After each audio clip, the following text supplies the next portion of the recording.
जिस तरीके से उसने समाजवादी पार्टी और बहुजन समाज पार्टी को जन्म दिया उत्तर प्रदेश में, जनता पार्टी भी उसी ट्रेंड को फॉलो करती रही। उसका क्या असर इस समय उत्तर प्रदेश की राजनीति पर देख रहे हैं?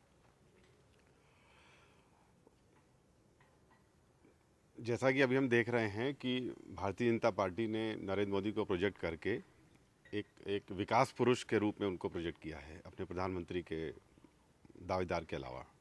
लेकिन उत्तर प्रदेश की जो राजनीति है उसमें मेरा अपना विश्वास है कि अभी कास्ट सेंटिमेंट बहुत स्ट्रांग है।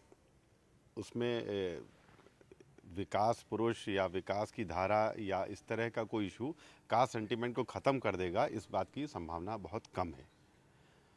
जैसा आपने अभी टिकट वितरण में देखा, तो भारतीय जनता पार्टी हो या कांग्रेस हो, बहुजन समाज पार्टी हो या समाजवादी पार्टी हो, सबने इस बात का ध्यान रखा है कि अपने अपने वोट बैंक के हिसाब से उन्होंने जातियों को के लोगों को टिकट दिया। जैसे बहुजन समाज पार्टी जो सोशल इंजीनियरिंग कर रही है कि दलित और ब्राह्मण, तो ब्राह्मण को उन्होंने 21 कैंडिडेट दिए हैं। इस तरह से समाजवादी पार्टी ने भी अपने हिसाब से जो उनके ज़्यादातर ओबीसी उनका सपोर्ट बेस है, तो उन्होंने ओबीसी के वर्ग के लोगों को ज़्यादा टिकट दिए हैं। ये कहना कि नहीं इस बार उत्तर प्रदेश में विकास के नाम पर, नरेंद्र मोदी के नाम पर या किसी और ऐसे नेता के नाम पर जो यहाँ की जो ग्राउंड रियलिटीज़ हैं वो बदल जाएंगी, इसकी उम्मीद कम है। कास्ट एक बड़ा फैक्टर रहेगा इन चुनाव में भी। उत्तर प्रदेश में जो महत्वपूर्ण हस्तियां लड़ रही हैं, जैसे नरेंद्र मोदी हो गए, मुलायम सिंह यादव हो गए, बहुजन समाज पार्टी को भी अगर आप ले लीजिए, और कांग्रेस से राहुल गांधी और सोनिया गांधी को भी ले लीजिए, तो इनका उत्तर प्रदेश के विकास पर क्या असर रहा और बेसिकली इस चुनाव में इनका इम्पैक्ट क्या देखते हैं?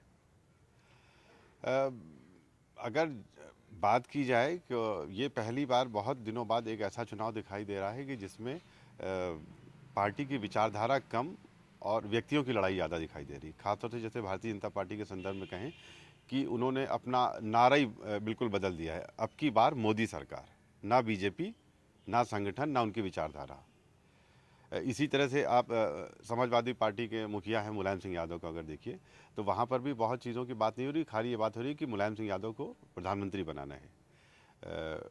बहुजन समाज पार्टी की नेत्री जो है उन्होंने बहुत मुखर होकर बात नहीं कही है, लेकिन उनका जो सपोर्टर है, जो उनका जो वर्ग है, जो उनके साथ जुड़ा हुआ है, वो भी उनको प्रधानमंत्री बनाने की ही बात कर रहा है। तो जो आपने बात कही, मुझे लग रहा है कि ये चुनाव ऐसा है, इसमें विचारधारा को लगभग सारी पॉलिटिकल पार्टीज़ ने गौण कर दिया है या दबा दिया है, और पर्सनैलिटीज़ के नाम पर वोट मांगने का एक नया उन्होंने कल्चर शुरू किया है, जिससे ये नुकसान हो रहा है कि विचारधारा और पार्टी और संगठन जो दब जा रही है, उसके कारण भी है, और पार्टी ऐसा कर रही है उनको नुकसान भी उठाना पड़ सकता है। सपा, भाजपा और कांग्रेस में जो अंतर्विभेद है वो कहाँ तक असर डालेगा?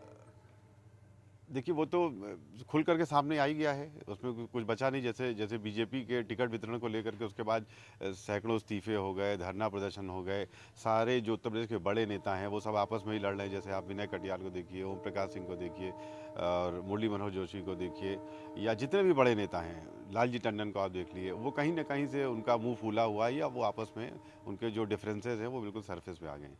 लगभग हर पॉलिटिकल पार्टी, खाली बहुजन समाज पार्टी को अगर छोड़ दें, तो उसमें टिकट वितरण के बाद ऐसे कोई असंतोष या इस्तीफे जैसी स्थिति नहीं आई।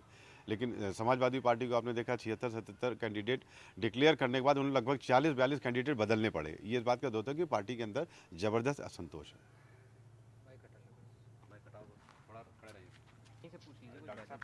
क्या बोल रहे हैं? अरे भैया, हमारे लिए तो सभी डॉक्टर इसमें भी सारी बातें आ गई ना, वो अंतर्विभेद से लेके और जान ही रहते सपा बिंबा भी फिर पियेंगे दूसरी चीज का टाइम ना। आप कहीं कोई जरा चू नहीं है, रैली तक नहीं हो रही है। और जिसको इसका बदल मतलब दिया धन्य है, जिसको दे दिया अभी हाँ वो भी धन है। जो भी झगड़ा फसाद था खत्म हो गया। 1-1.5 साल पहले उन्होंने तय कर दिया, आकर के बहन जी ने अपना लिस्ट पढ़ दिया। अजीब सा नतीजा आ सकता है।